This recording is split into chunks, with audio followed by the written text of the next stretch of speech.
Hello, everyone, and today is our special coverage of the upcoming capital project. Would you two like to introduce yourselves? Absolutely. Adam Stoltman, Superintendent of the Alden Central School District.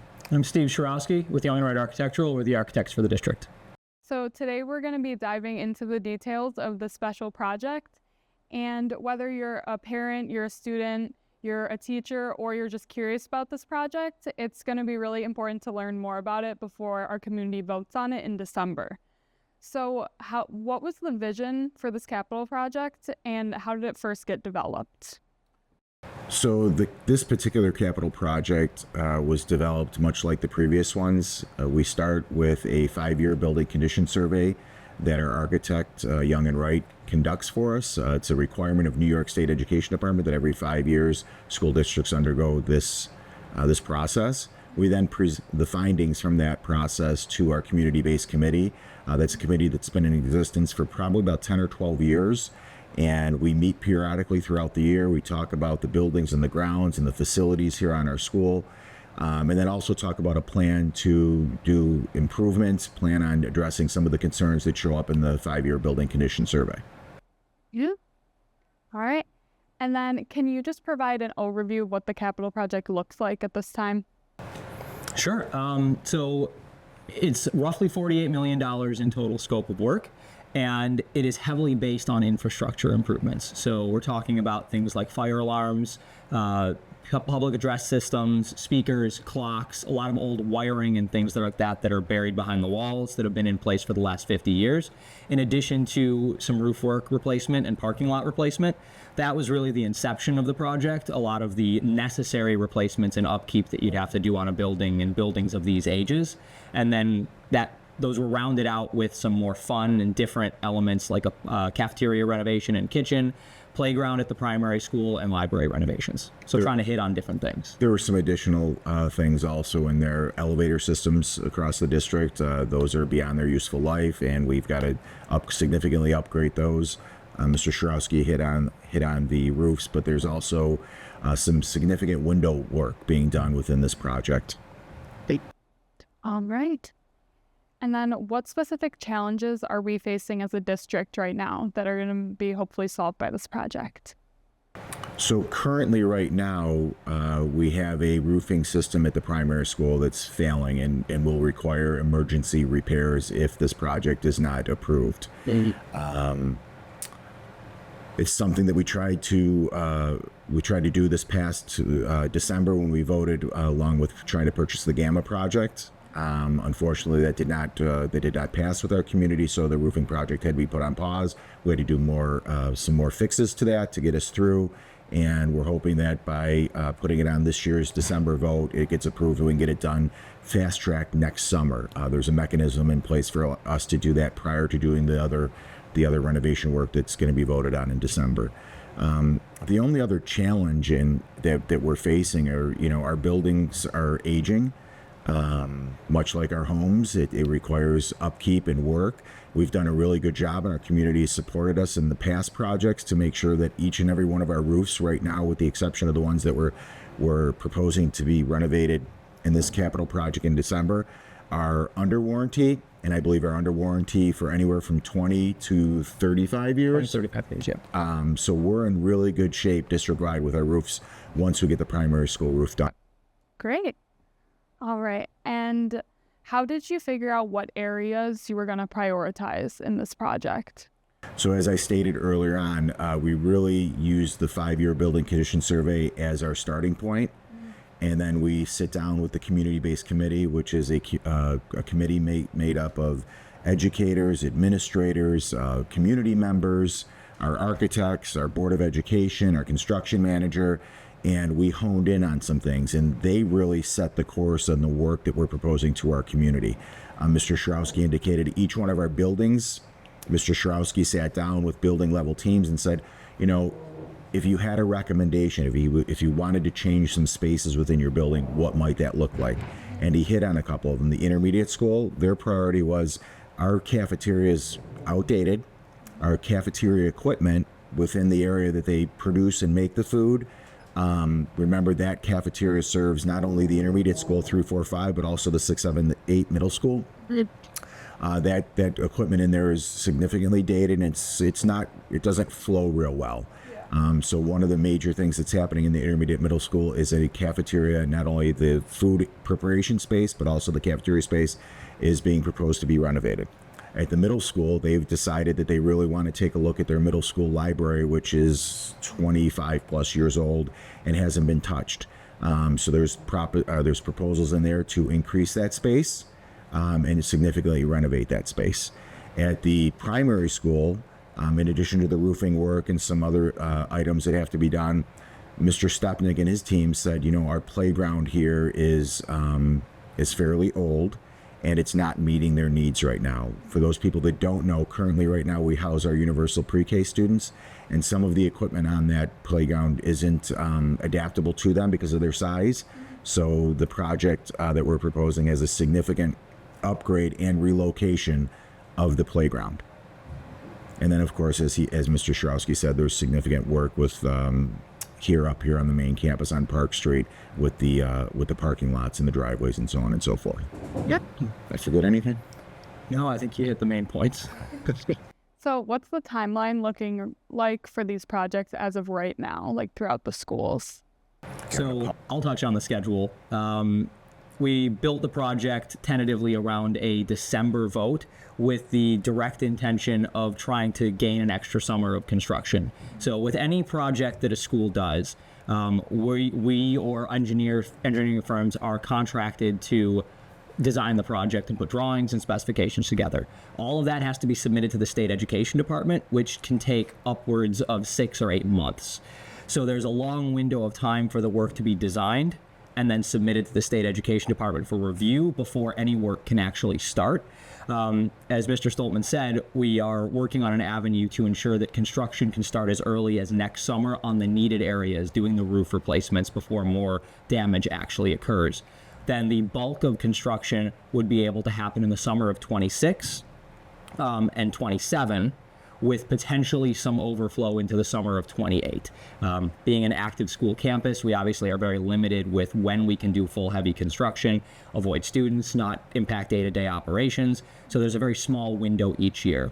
So we built the schedule that way so that the majority of work could happen in 26 and 27 with potentially a little bit of overlap into 28 as needed. Can you talk about the community's role in the capital project going from the approval to their ongoing involvement? Sure.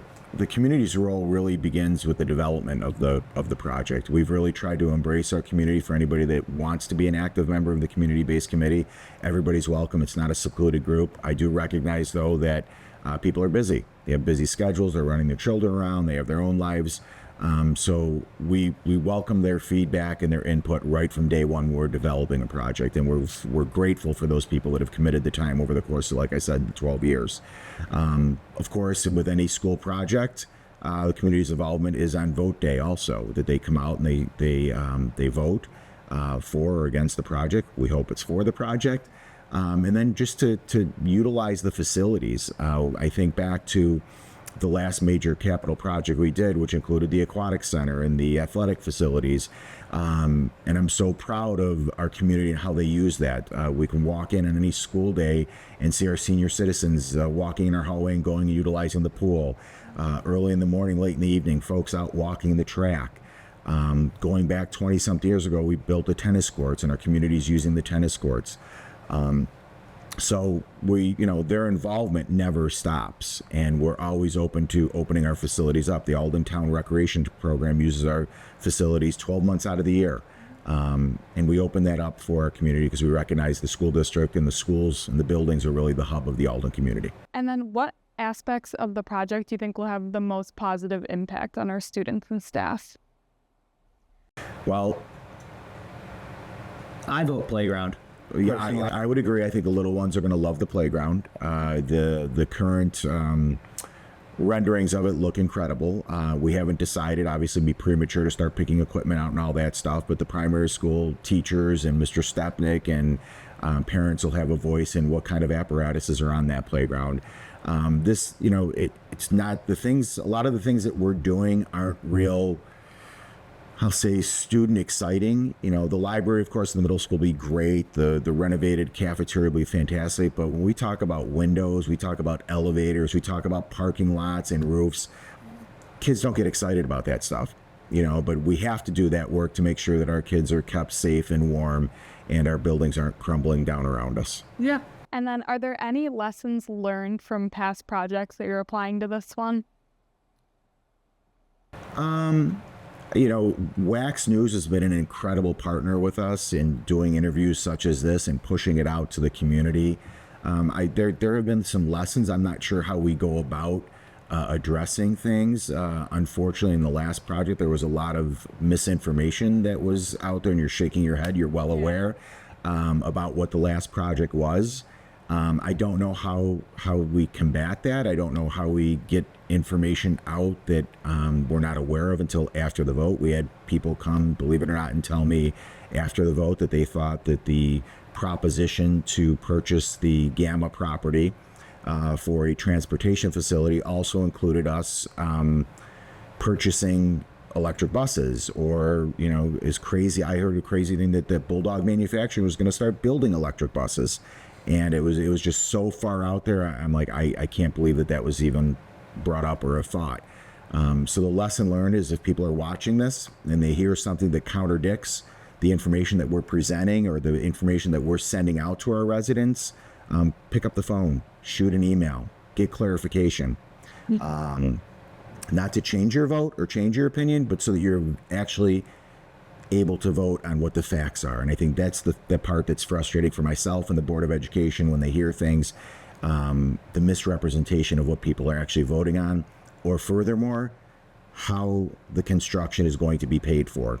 You know, one of the things that the community-based committee 12 years ago was very adamant about was they felt strongly that whenever we could avoid additional taxes moving forward for capital projects, that would be their preferable method. And every one of the projects we've proposed to our community do not carry any additional taxes. The local part, the tax that has to be created to pay for the local portion, is paid out of a reserve that the district already has. It's almost like a savings account. So we're not leveraging future taxes to pay for that. And that's also, it's a difficult concept to understand. So again, if people have questions, you know, the best thing to do is call. We can explain it to them. Mr. Shchurowsky has done a fantastic job on our school website. There's actually a tab, and he explains how capital projects are funded through state aid and through local reserves. Thanks. What feature of this capital project are you both most excited about? I think the cafeteria, from an architectural perspective, where the cafeteria in the middle school, intermediate middle school is located is right at the joint between multiple eras of renovation. The original building was from 1914. That's the building that faces Park Street, the three-story tower. But then you have a 36 edition, 51, 59, 60s. Right where that cafeteria is, that's where they all meet together. And in the meetings that we've already had with the staff, with the principals, with the food service director, and looking at those spaces, it's really obvious that you're using it to the best of your ability. But the kids are kind of crammed in a place that's not necessarily the best. The lunch lines are really small and short, and they're not suited for new meal programs and proper food service. I feel like that's not only going to have a massive impact to renovate that area, but it offers so many possibilities of creating a space that's going to be impactful for the students and for the community for long term. A space where you could have parent-teacher conferences, a space where the students could have study halls, a space where they're going to be eating breakfast or lunch for decades to come. So it's very exciting to have that be part of a project like this, even though there's so much infrastructure involved, that there's still something there that's also, you know, selfishly a little bit fun to design from our perspective. I won't be real popular with Mr. Shchurowsky. I'm excited about, you know, those things that are going to directly impact students, the library, the playground, and of course the cafeteria. But for me, when I walk into a classroom and see where kids are spending the majority of their day, I'm really excited to see what the new windows will look like. Currently right now, because the vintage of the windows, only half of the pane, half of the window is glass. The other half is a really, I'm going to use the word ugly, brown metal panel. And they did that years ago for efficiency reasons.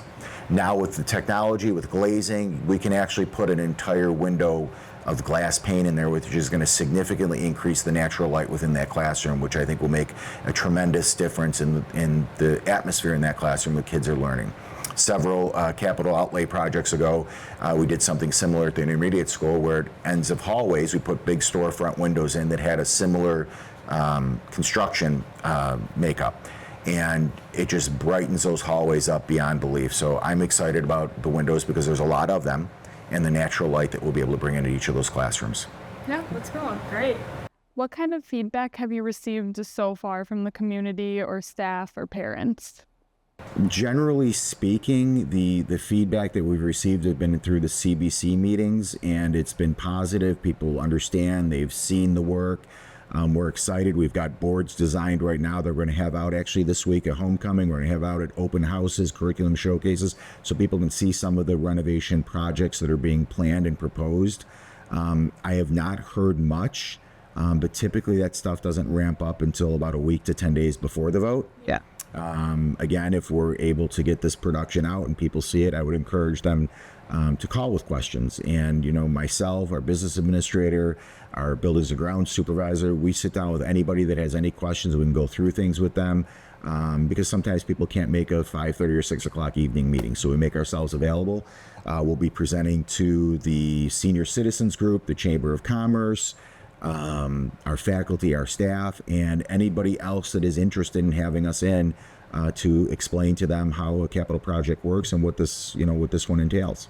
Actually, last week, Mr. Mikulski over at the intermediate school invited me to have a booth, so to speak, in the cafeteria and just be there if any parents came by and had questions and asked. And on the whole, I know everyone was very busy. They're running between the conferences and going to meet with parents, but everyone that came over to talk to me was excited. So I hope that's a good sign of things to come.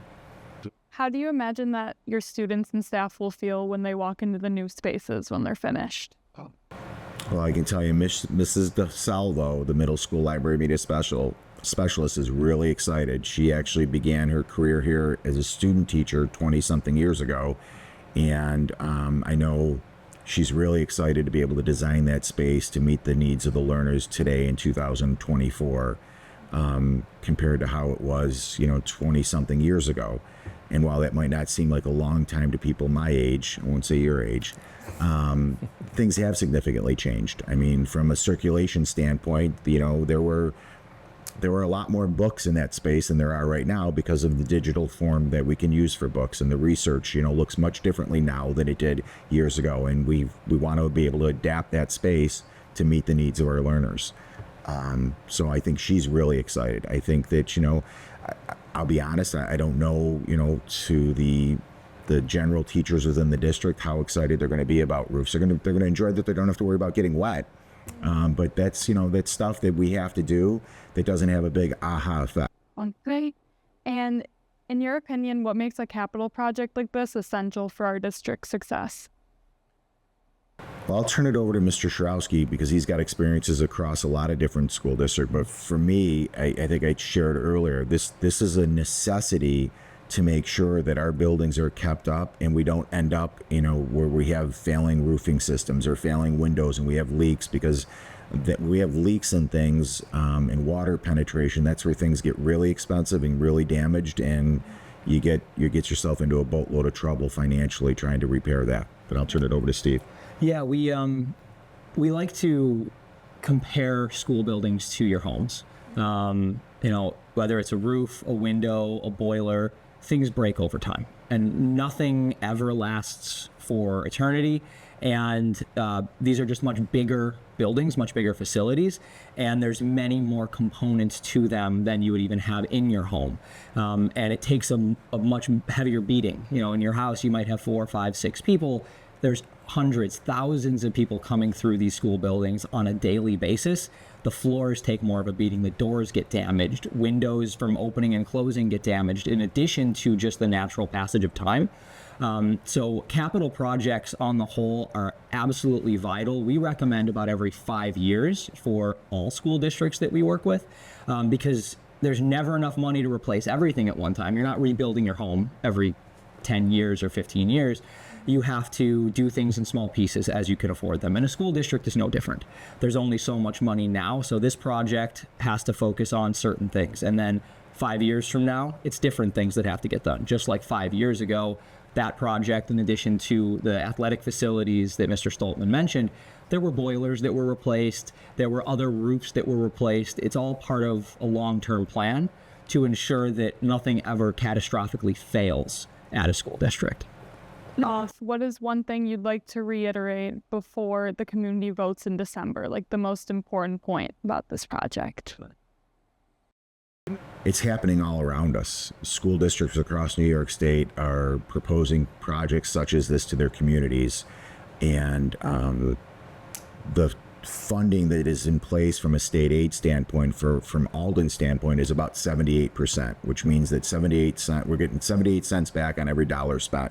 School districts across New York State are doing similar things and getting the same return. That 78% that Alden's getting back is spread across taxpayers across the state of New York, whether they live on Long Island or in Watertown, the Adirondacks, or Lancaster, New York. We, as Alden residents and Alden community members, are doing the same thing. Lancaster just passed a capital project not too long ago. New York State taxpayer money is funding a large portion of that. I think what I'd like people to remember is that we're funding projects as New York State taxpayers in other school districts. I want people to remember that we should also be able to capitalize on that same resource of state taxes from across the state to fund things within here and improve our buildings. I think I would also emphasize to piggyback off that this project is constructed with that 0% additional tax impact. Not every district is able to do that. Not every district plans that far ahead to think about those things, to have a reserve in a bank account that allows to pay for a portion of the dollar, so that the 22 cents to the 78 cents equation is actually not an increase to the local community. This project, just like previous projects, have been built very carefully. And that's something that people often don't understand in a community, that this is a 0% tax project. There's no additional tax on top of it. So it's a lot of work. It's a lot of money, the $48 million number, but it is coming back at 0% additional tax. So just to clarify what Steve said, 78% of this project will be funded through New York State, through the state aid. 22% of it is going to be a quote unquote new tax. It's a new tax, has to. That's how the proposition is going to read. How that new tax is being paid for is not going out to the community and increasing taxes in 2025, 26, 27, and so on and so forth. That quote-unquote new tax of 22% of this project will be funded through a reserve that the district already has. That's also a misunderstanding with some of our community members. You say it's going to be a new tax. It is a new tax, and it's going to be paid for through the district savings account or reserve. People see new tax and they think, oh boy, down the road, they're gonna increase my taxes to pay for this. That's not what's happening. That's how we can go forward and say there is not going to be any additional taxes raised to fund this. We already have the money in a reserve. Well, thank you so much for taking time out of your very busy days to come here. And thank you for watching or listening to this podcast. And we hope to see everyone at the vote in December.